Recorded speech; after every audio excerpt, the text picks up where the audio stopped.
अस्सलाम वालेकुम, क्या हाल है आप सबके। आई होप कि आप सब बिल्कुल ठीक ठाक होंगे। आज हम रिव्यू करेंगे शेर की 28 एपिसोड का। लेकिन उससे पहले अगर आप चैनल पे पहली बार आए हैं, आते रहते हैं, चैनल सब्सक्राइब नहीं किया तो प्लीज़ चैनल को ज़रूर सब्सक्राइब करिएगा।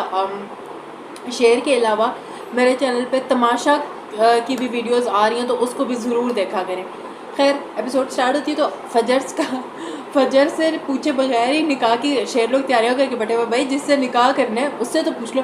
मेहमानों को इनवाइट किया हुआ, सब हो रहा है, कार्ड्स आ रहे हैं, ये वो हो रहा है, और वहाँ पे फजर को पता ही नहीं है निकाह। जब उसको पता चलता है तो वहाँ से मुझे अच्छा लगता है कि मैं बाप की परमिशन के बगैर नहीं करूँगी। एक वो मेरा फ़र्ज़ था जो बचा है, लेकिन अब मोहब्बत भी ऐसा है, लेकिन मैं नहीं करूँगी। वो जब अब्बा से मिलने जा रही होती है तो और बड़ी अम्मी कहती कि क्या, तो कहती है मैं ये शादी नहीं करूँगी। शादी तुम्हारे लिए कोई मजाक है, हम यहाँ बैठ के तालियों में जा रहे हैं जो तुम जा रही हो। और फिर जब वो अपने घर जाती है वहाँ पे शुजात का तो बिल्कुल ही दिमाग ख़राब हो गया। उसका तो मुझे मेरी समझ से बाहर है। वो बंदा कहता है हम इसके रस्म कुल करा रहे हैं, इसका कुल ख़त्म पढ़ा रहे हैं घर में, तो मारी गई है मेरी बेटी। जब वो आती हो कहती मुझे माफ़ कर दें वो सब।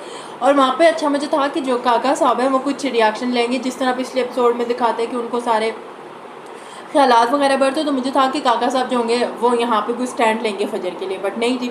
अब्बा ने उसे घर से निकाल दिया। पीछे से शेर आ जाए तो शेर को मना करके थे कि तुमने नहीं आना।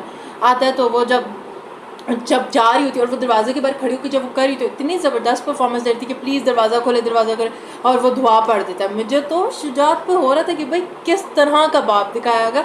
बहुत ज़्यादा टॉक्सिक अजीब किस्म का बाप है जिसको समझना बहुत ही मुश्किल है। फिर जब फजर जाती है उसे कहते तुमने क्यों, और फजर ने जॉब के लिए अप्लाई किया, उसको ऑफर तो आई होती है बट वो कर लेती है, और वो कहते हैं मुझे अकोमोडेशन वगैरह चाहिए, मैं यहाँ नहीं रहूँगी। वो सारा सीन एक अच्छा है। अब जो ताज बीबी का एक चारण ना, मतलब मज़े का मुझे लगा, जो काका साहब है उन्होंने अपनी सारी जायदाद, वो जो एक ज़मीन का टुकड़ा ताज बीबी के नाम था वो समीर के नाम कर दिया। और वो बाद में पता चलता थी वो बेसिकली समीर के अब्बा की थी, लेकिन वो जब शादी की तो वो ताज बीबी को दे दी थी। और जब वो ताज बीबी जब कहती आप मेरे से कुछ होकर कहता मैंने जो तुम्हारा शरई हिस्सा था तो मैं दे दिया, अब आगे तुम इस पर कोई रिएक्ट नहीं करी। वहाँ पर सोचता है कैसे आप मुझे नहीं दे सकते, मैंने आपके लिए ये सब चीज़ें की, मैंने आपके लिए कुर्बानियाँ दी।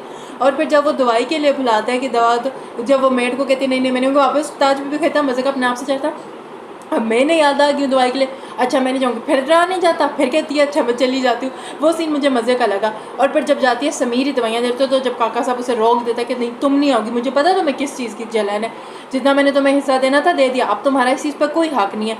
तो वहाँ पर वैसे मुझे थोड़ा सा होता हमने कहा यार क्या हो रहा है, बट ताज बीबी ने भी तो सबको तारे सब दिखाए हुए थे ना पूरे दिन में भी। और शुजात को ख्याल आ रहा था जब वो फजर के बारे में बैठ के सो रहा था, और बाद में कहते इसने मुझे गिलाफ से नुकसान दे दिया।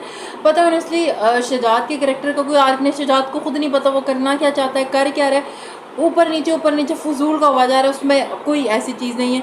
और फिर एक जो शुजात के छोटे भाई का उसकी वाइफ के साथ सीन होता है कि अगर ताज बीबी को जो है ज़मीन दे दें, तो वो कहते हैं नहीं मुझे लगता है मेरे बाप का प्यार मुझे मिल गया। जब उसे कहते हैं काका साहब ने उसे खुद सर बना दे, कहते हाँ खुद सर भी, तो वो उसे कहते काका साहब को उनको शादी करानी चाहिए थी कहीं ना कहीं, उन्होंने कराई, तो भाइयों ने भी कोई स्टैंड नहीं लिया ना, बहन को आप लोगों ने कर दिया। ज़ाहिर बात है आज वो जो भी कर रही है, बट एक न कहीं वजह ना, तो भाई भी उसके लिए स्टैंड ले लेते, ताज बीबी के लिए उसका कुछ करते, बट वो नहीं करते।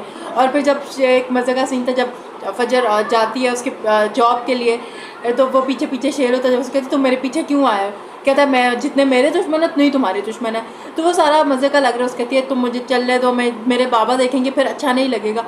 ऑनेस्टली वो जो एक शुजात है ना, सारा मसला उसने किया। मुझे तो लगता है आगे जो सही चीज़ें भी कराएंगे वो काका साहब ही कराएंगे, अभी भी यही मेरी सोच है। देखते हैं कि काका साहब इस सोच में कितना पूरा उतरते हैं, कितना नहीं उतरते। और फजर अब यहाँ तो आई थिंक नहीं रहेगी, उसको अकोमोडेशन वगैरह मिल जाएगी, वो चली जाएगी। आज के एपिसोड में ऑनेस्टली था कुछ खास हुआ नहीं है, ज़्यादातर तो ताज भी लोगों वाले सीन थे। और अब देखते हैं कि आगे कब कौन सही कराएगा इनके बीच में। तमाशा की वीडियोस भी आ रही हैं, उसे भी देखिएगा, और भी किसी ड्रामा या उस पर चाहते हैं हम बात करें तो कमेंट सेक्शन में ज़रूर बताइएगा। Like share and subscribe. अल्लाह हाफ़िज़।